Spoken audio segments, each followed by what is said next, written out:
I'm so excited to be here today. I am at the Capezio store with my mask.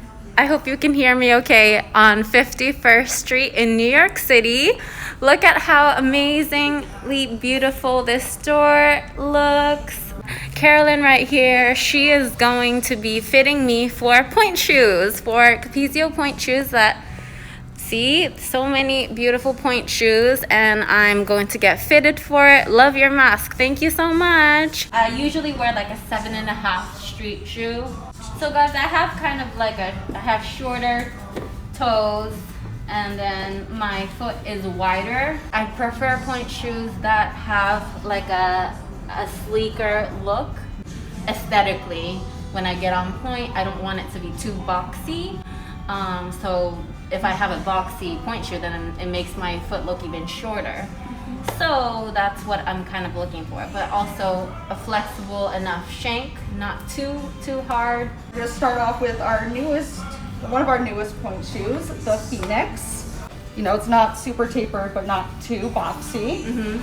And the shank isn't super hard either. And it also has, it's half skived, so right at the halfway mark, it starts getting thinner and thinner. So it has a beautiful arch to it.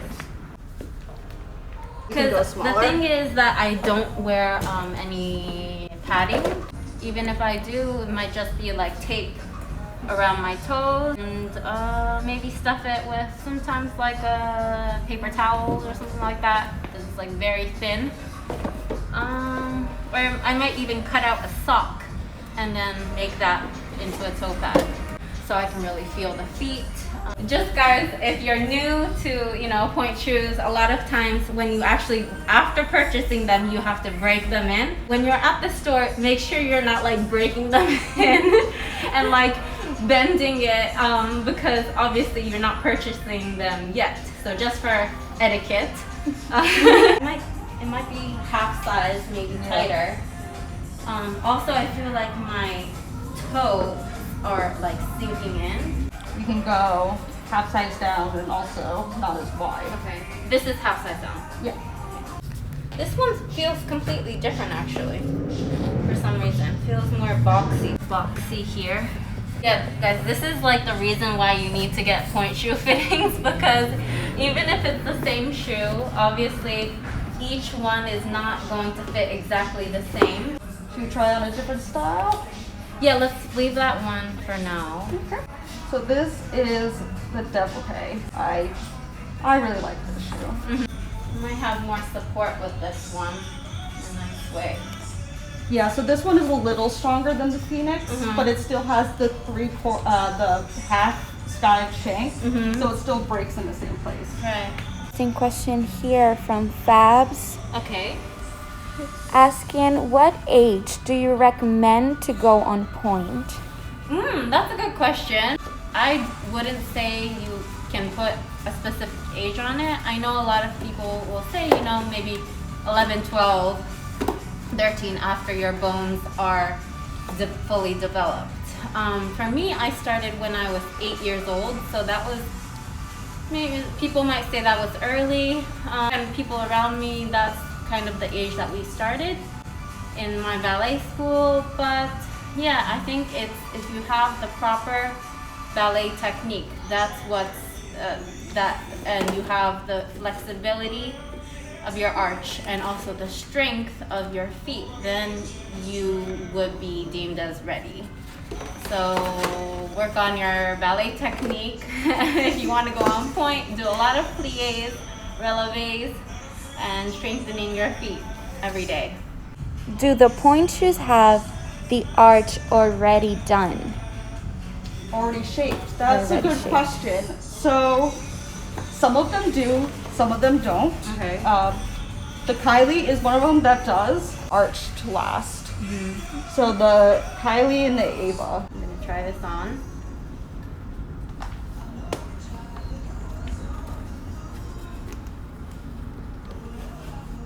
Might be too soft though.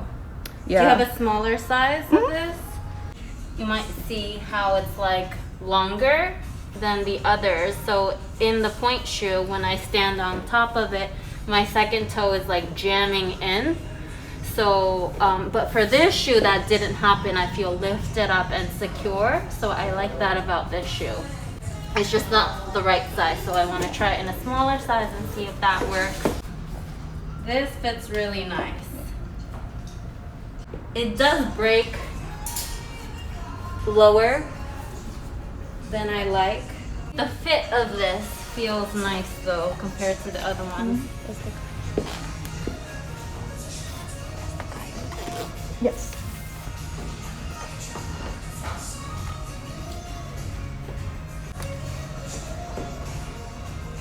But I am sitting though, not sitting on. It's breaking lower than I would like. See how it breaks down here and not up here.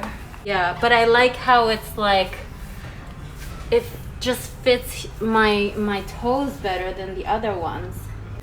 I might have to go back to the first one that we tried, the Phoenix, and compare again.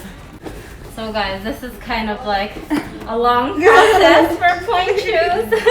Really, even if you think you found the one today, you know, your foot grows, especially if you're still growing, and then sometimes you need different shoes for different kinds of pieces. Like if it's a faster, lighter dance, then you might need something that's more flexible and you can work with easier.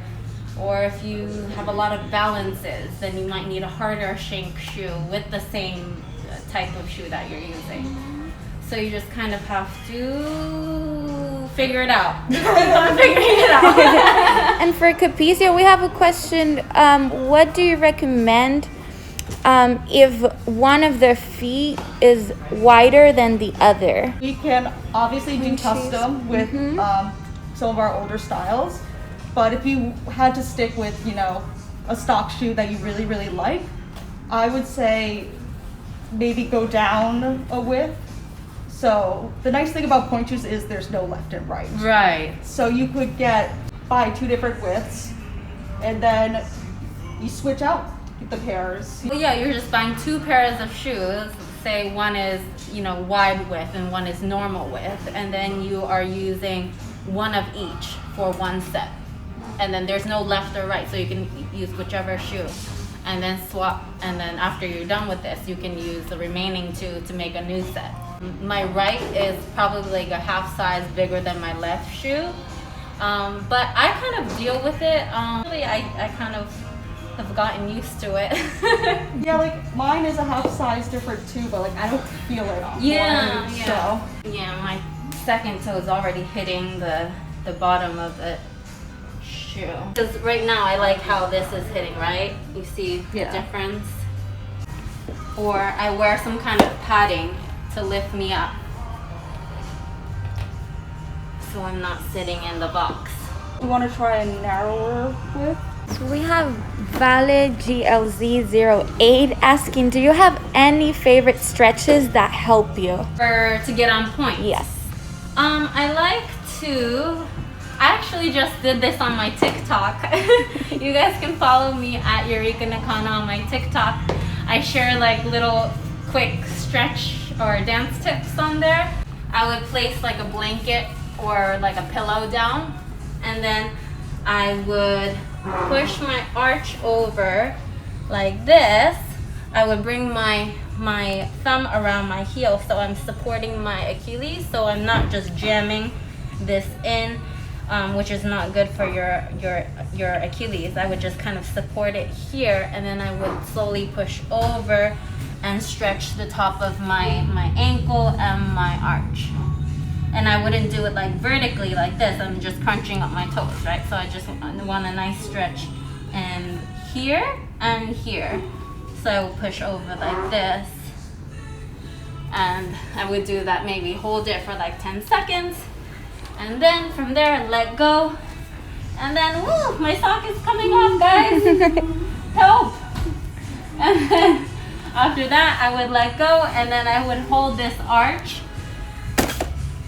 And then I would hold it for however many, maybe like 10 seconds, and then switch over to the other side.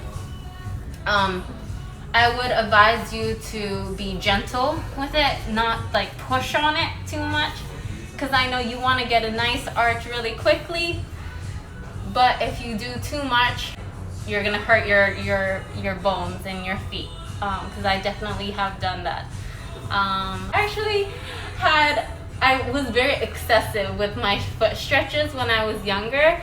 I would literally stick my feet under the piano, and I would put like a towel underneath, and I would put my feet under the piano, and then I would stretch my feet like that, and then slowly I developed this little like bone here.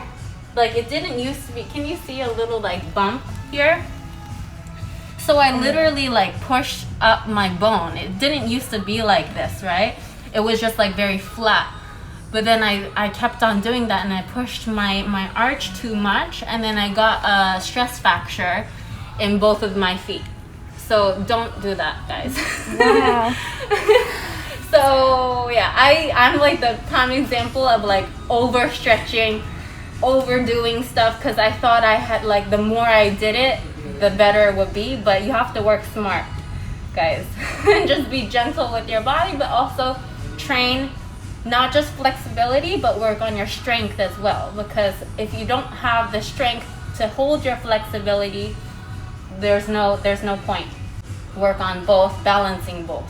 Okay, so we're trying a narrower. Okay. Phoenix. This one.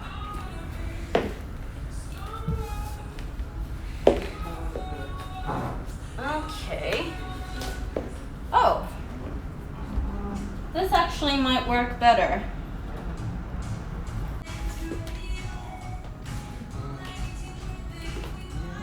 Yeah, this works better, guys.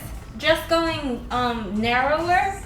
I'm not sitting, and I'm not on my arch like in my toes like before. It doesn't hurt. I'm not feeling my second toe like jamming into the floor. This one feels a lot nicer. I think for me, I would try both. I would try this shoe, and then I would try the Kylie as well, and just break them in, try them out, and see which one I like, because it always is different. You know, whatever you try in the store, after you break it in and then you wear them in class, it might feel different. So I think I would do that for myself as for today. Is pain acceptable at the moment of point shoe fittings? Because sometimes, okay, so we have Haley here. She's letting us know that her arch hurts more than her toes when she's on point.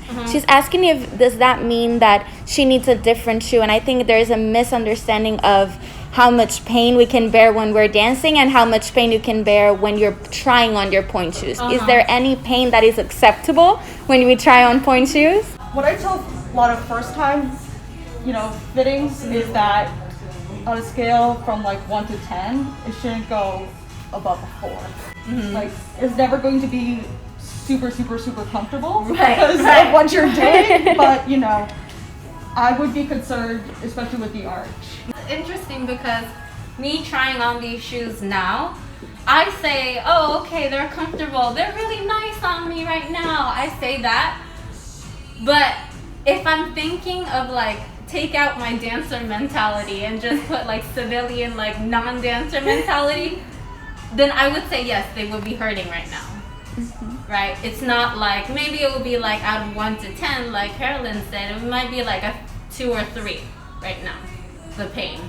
It's just like the pain of how hard this shoe is when you first get it, because look guys, it's super hard. You need to break this in and make it softer.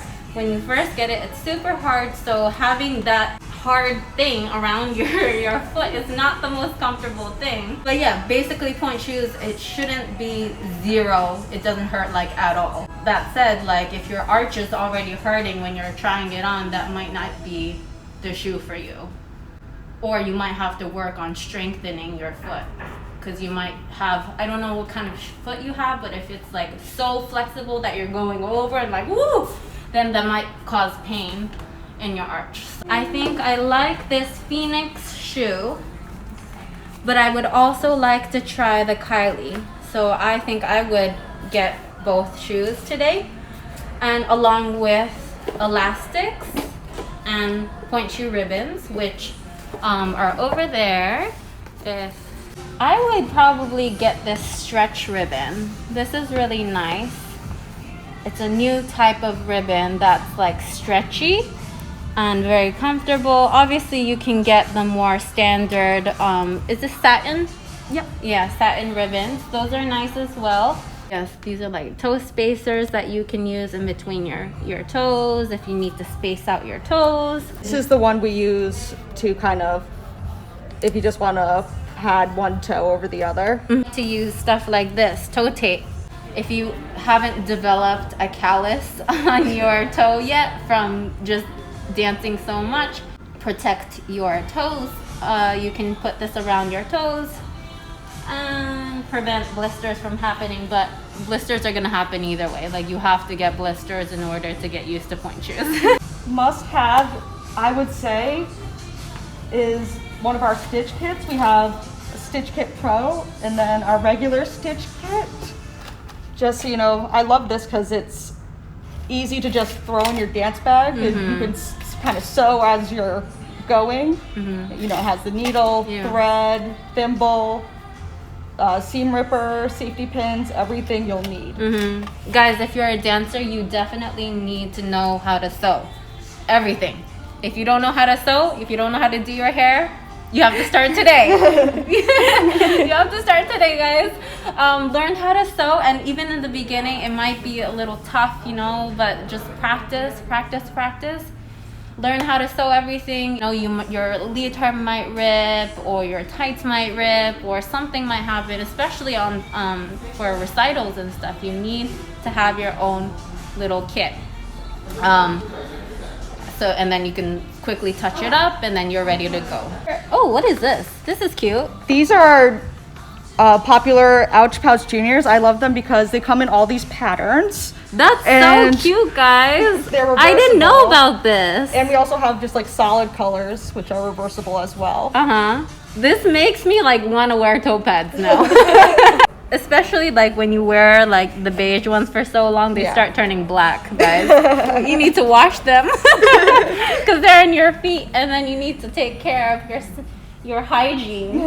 This jet glue is also a must, for me at least. Before you wear the shoe, or after your shoe is broken in and it starts to die, this jet glue instantly will harden your shoe for you, so you can get more wears out of one shoe. And I would put this jet glue on the inside wherever it feels soft, or on the shank right here if it's dead in the shank here where your arch is, and then it will instantly harden it, and then you can wear it, you know, for a few more times, or another week, or another month or so. We have 2 different kinds of elastics. We have this mesh elastic. It's a little lighter, so it's not as strong, but it has, you know, that appearance that is not as visible.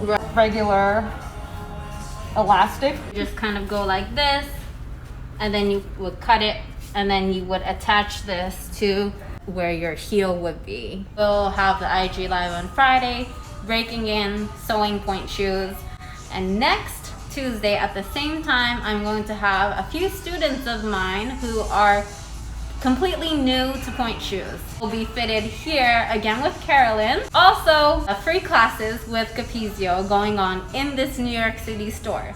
And I'm going to be choosing just a few, maybe 1, 2, 3, 4 dancers to join me for this ballet class, ballet beginner class, and also intermediate advanced class. So I will give you all the information. Just follow me on Eureka Nakano. Bye guys, thank you.